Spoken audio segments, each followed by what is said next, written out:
Ledy Godiva.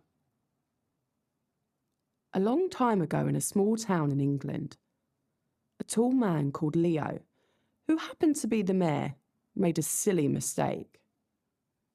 The town of Coventry was doing well. Things were good.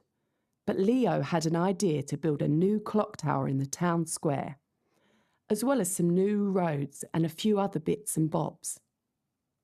Now, don't get me wrong, these are not bad ideas, but they cost money, and the town just wasn't rich enough to pay for them.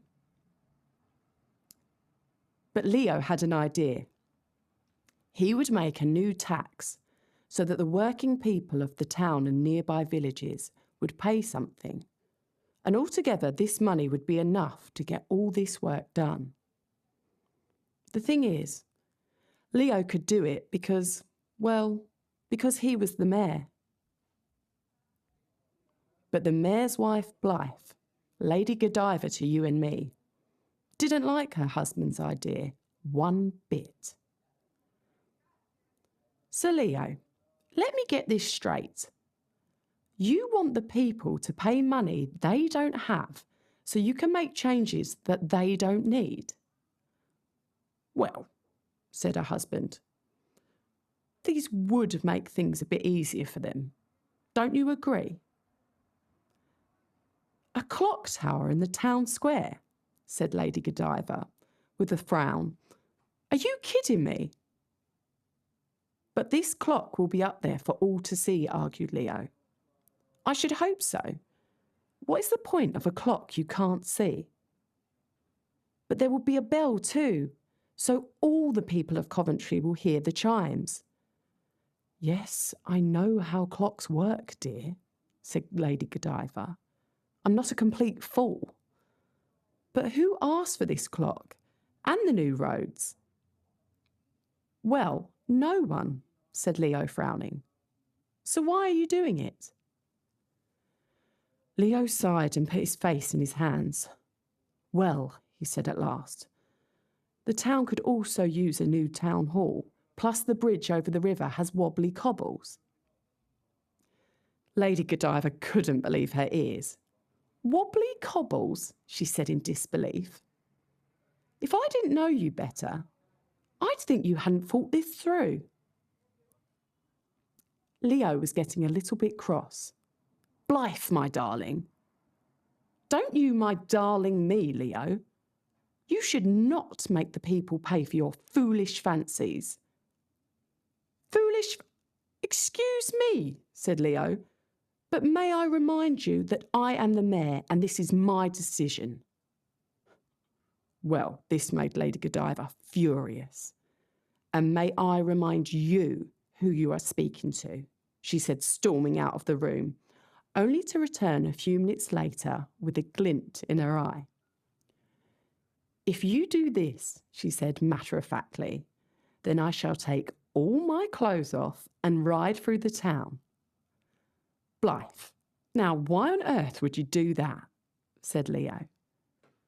Because someone has to stand up for the people of this town. I think it is wrong to take their money, and I won't let you. Well, said Leo, slightly shocked. This is a nonsense, said Leo, and I'm not changing my mind. Well, neither am I, replied Ledy Godiva, a little worried. She had said it to make a point and get his attention, but she couldn't back down now. I will do it, Leo. My goodness, you are stubborn. I'm stubborn, said Leo, completely aghast, walking off to hide in the kitchen. Fine. Ride through the town with no clothes on if you must, but I am not changing my mind, he called out. Ledy Godiva sat down for a moment. How on earth could she change her husband's mind? She thought about it for a few moments, then stood up and walked into the kitchen where Leo was making himself a jam sandwich. Right, she said firmly. I'm doing it. Your first job tomorrow is to tell everyone in Coventry to close their shutters and look the other way, if you don't want them to see me naked. Leo couldn't believe his ears. You cannot be serious, darling. I've never been more serious, she replied. The ball is in your court, Stuffy. Stuffy? Oh, this is so silly, said Leo. Look, it's all got out of hand. Just please let me do my job and you do whatever it is that you do. Lady Godiva was unable to contain her anger. I'll tell you what I do, Leo, she shouted. I parade through town with no clothes because that is apparently the only way for my husband to listen to reason. What do you think about that? And with that, she left. Lady Godiva hardly slept that night. Her nerves were tingling. Her tummy was full of butterflies. Leo didn't sleep either. He couldn't work out if his wife was serious. But could he take that chance? The next morning, just to be on the safe side, he sent word around the town that from midday the people must close their shutters and not look out into the street. Morning came and there was an awkward silence at breakfast. Leo finally spoke up. This is so silly, dear. You are, said Lady Godiva, still fuming. Leo left the table and went to work. Well, sure enough, at midday, Lady Godiva removed her clothes, folded them neatly on her bedside chair. Then she padded barefoot to the stables, mounted her horse, and began the, frankly, chilly ride through town. Did the people of Coventry close their shutters and stay inside? Yes, they did. Did Lady Godiva catch a cold? Yes, she did. It turns out that clothes are very useful for keeping out a chill.